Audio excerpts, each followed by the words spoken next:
Hi guys, so France has pulled back from imposing punitive measures on Britain over fishing rights. However, Jersey, which has also been in the eye of the storm, is planning to develop, not destroy, its relationship with the European Union.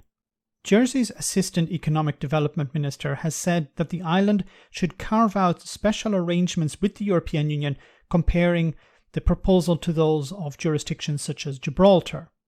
Deputy Christian Morel said that Jersey should at this time be building stronger ties with Brussels, which would mean allowing more freedom of movement of people and therefore benefit industries struggling to find staff at the moment.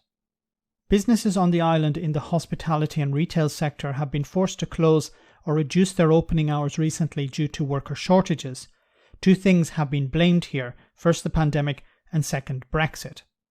Morel told the media, "The next government needs to be looking at how to re-establish our relationships with the EU in the long term. When it is the right time, we need to renegotiate our own access to Europe, and we should be looking to follow in the footsteps of countries such as Gibraltar and Northern Ireland who have free movement within the EU." He made a reference to Gibraltar here, which is a British overseas territory.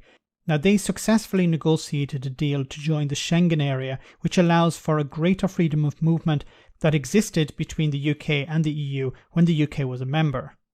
Assistant Economic Development Minister Morel went on to say, "By regaining free movement between us and the EU, we can get more workers in from Europe to help solve our staff shortages, as many who left during the pandemic to return home have been unable to get back into the island again.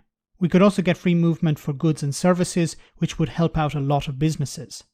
He went on to say, "It is ridiculous that we're having to look across the world as far as the Caribbean to find staff, when we have European countries not too far away which could help." The government in Jersey believe that now is the best time for them to re-establish positive relations with the European Union.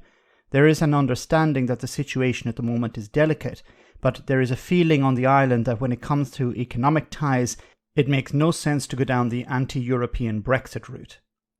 Like other areas affected by Brexit, businesses and producers are looking at cutting back on production in order to keep afloat. This helps them in the short term, but is damaging to their sectors over a longer period of time.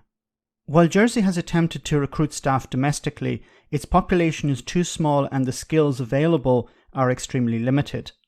It must be remembered that while Jersey is not part of the UK, it didn't get a vote on Brexit, because it's not part of the European Union. However, Jersey's relationship is enshrined in its membership of the UK-EU Trade and Cooperation Agreement, the TCA. This happened at the end of the Brexit transition period last December. This means that Jersey's goods bound for the EU are treated as if they were coming from the United Kingdom.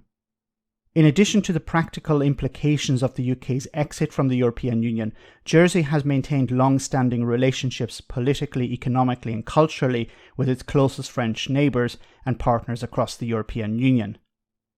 There's a growing awareness outside the Westminster bubble that Brexit has been damaging to the UK, and overseas territories like Jersey, the other Channel Islands and Gibraltar, they understand that their long-term goal is not confrontation with the European Union, but cooperation with it. Let me know in the comment section, guys, what you think. As always, your comments are greatly appreciated. Thanks a lot.